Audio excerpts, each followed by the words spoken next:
Dans cette vidéo, je vais tenter de vous expliquer comment, avec l'approche IFS, quand nous sommes en focus interne, que nous pratiquons le retour vers nous ou en nous, nous pouvons avoir accès assez naturellement à la compassion que nous sommes.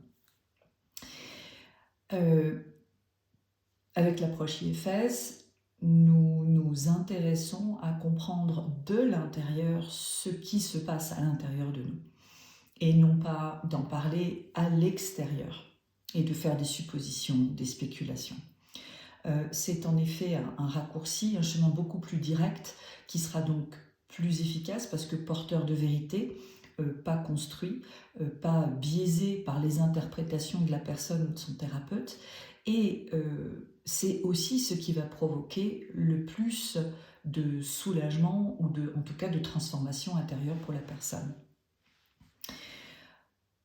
Ce qu'il faut bien comprendre, c'est que pour venir en focus interne, certaines personnes ont plus de facilité que d'autres, ça dépend évidemment aussi peut-être de leur pratique, de l'interoception.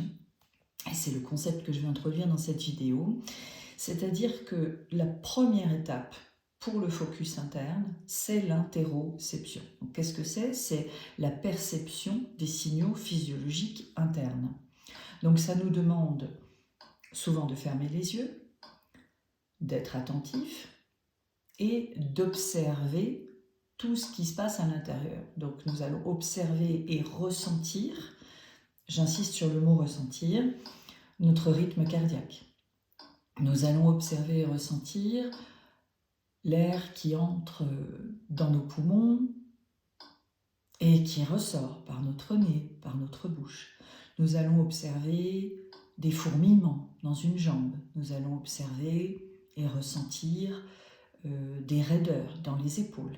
Nous allons observer et ressentir tous les petits muscles autour de nos yeux fermés qui commencent à se détendre, etc., etc., etc. Et il nous faut en fait pratiquer l'interoception pour qu'elle devienne de plus en plus naturelle, de plus en plus fluide et qu'elle puisse nous apporter tous ces bénéfices. Parce que l'interoception est ce qui va réguler le système nerveux en parasympathique. C'est ce qui va apporter la sécurité intérieure. Et cette sécurité intérieure est évidemment la condition préalable pour qu'ensuite vous puissiez offrir une présence non troublée à toutes les parties internes qui se manifestent et qui demandent votre attention. Donc, l'interoception crée la sécurité interne qui nous donne accès en fait assez facilement à notre self, ce qui ne veut pas dire que les parties ne vont pas venir s'amalgamer, évidemment, et ce self, surtout dans deux de ses qualités, la curiosité et la compassion.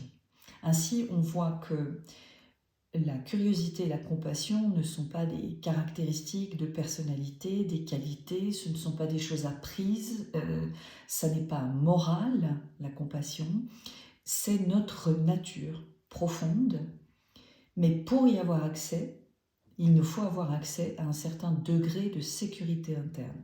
Ce degré de sécurité interne s'obtient par le ressenti et par la conscience fine de nos signaux internes qui s'appelle l'interoception. Et l'interoception, c'est une capacité que nous avons, mais comme ce n'est pas une capacité qui est valorisée, utilisée dans notre société, nous ne la pratiquons pas. Or, la pratiquer de façon intentionnelle va vous permettre, d'arriver à un état de sécurité interne plus rapidement, plus facilement et de façon continue. 2, de pouvoir mener vos explorations internes, notamment avec ce modèle IFS ou avec d'autres qui vous proposent des explorations internes.